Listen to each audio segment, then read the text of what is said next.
Good morning, lovelies. It's Wednesday morning, a bit after 8. I'm having, again, who loves coffee? I don't know who invented it, but bloody hell, it makes my day. So I've got this beautiful mug, and it's called a Hug Me mug because look, you just wrap your arms around it and it turns coffee in a crappy cup to some sort of manna from heaven. So, you know, I'm always talking about my fancy teacups. I also have specific coffee cups because it really makes such a good difference. Good morning, Monique. And it makes such a big difference to the way you think about your food. So that's what I'm going to talk about this morning.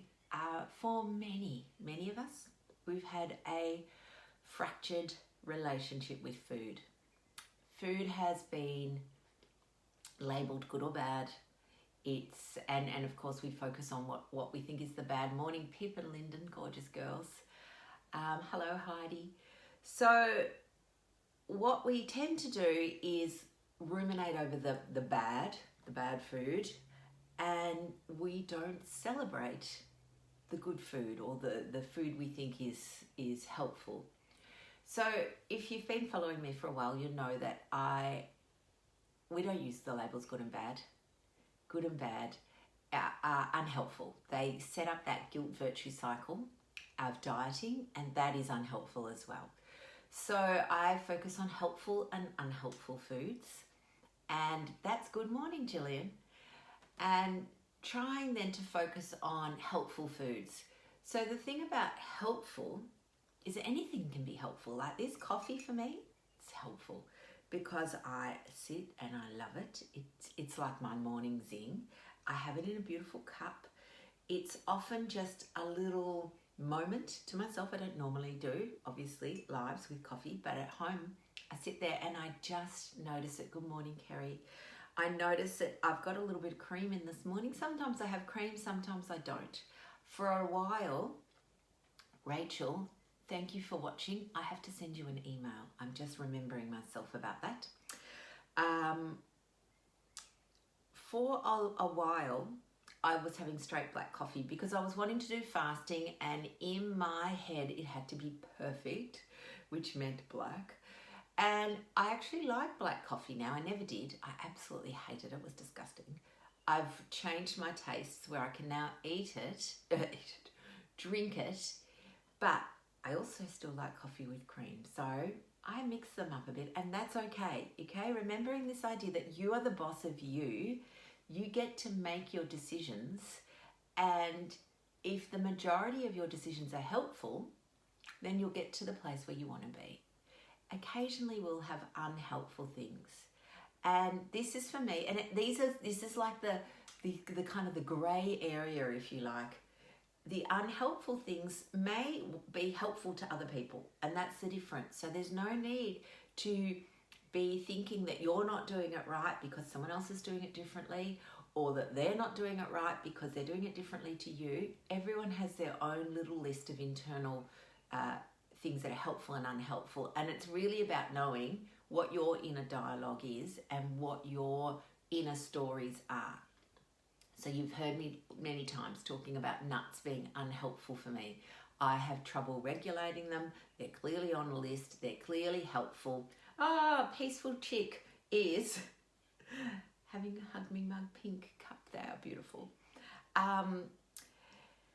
But nuts are unhelpful to me because I have trouble regulating them. Food with sweeteners in them are unhelpful to me because I have trouble regulating them. So I know that it's not that I can't have them. I'm the boss of me. I can do whatever I want. But I know myself well enough to know that they're unhelpful. Now, for somebody else, they might be really helpful. It might be that they say, oh my God, well, if I have to eat, nothing, because that's what the story goes, then I can't do this. And so it may be for them that having a small piece of something or other, a couple of times or every day or whatever suits them, is helpful if they can regulate. Okay, again, that's kind of the $1 million question. If you can self-regulate certain foods, then you're fine.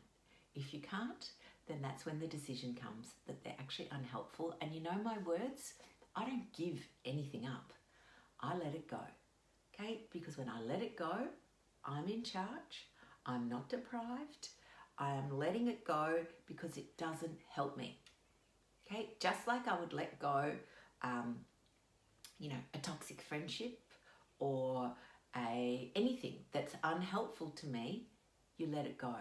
So if we've got a friend that's really anything, a relationship of any sort, maybe not your children, you're stuck with them, but anybody else, and they're not making you feel good, they're not helping you with the way that you want to be, they're undermining your intentions, we don't ever talk about giving them up.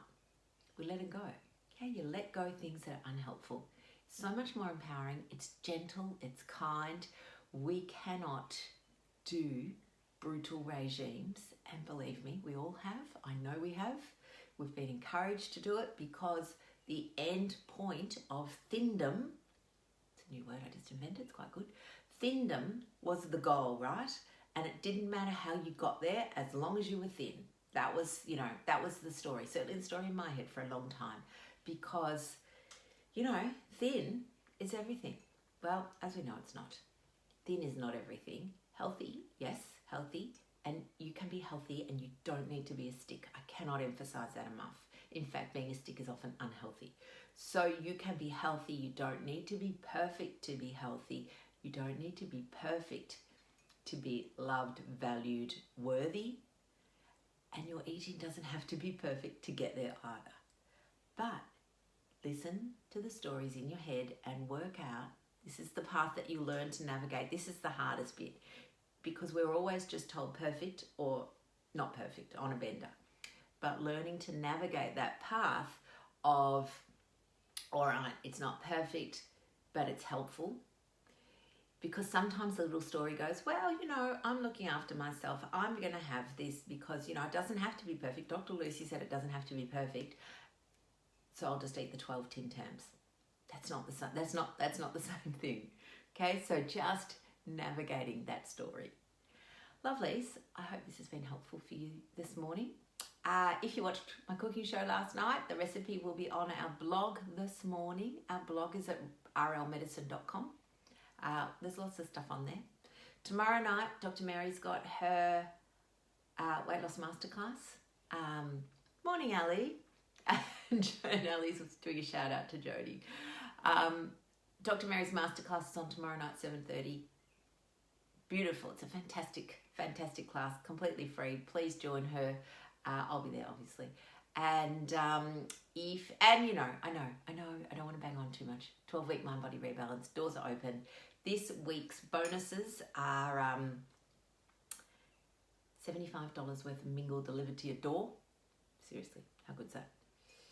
31-day hypnosis program called Hypnosis for Real Health and Weight Loss. We've been very inventive in that title. And the Sugar Addiction Masterclass all come for free with the 12-week mind body balance if you sign up this week. And there is a little bonus if you watch Mary's class. She'll tell you about a special bonus just for Thursday as well. Lovelies, have a wonderful day. I will see you all tomorrow morning. Bye, darlings.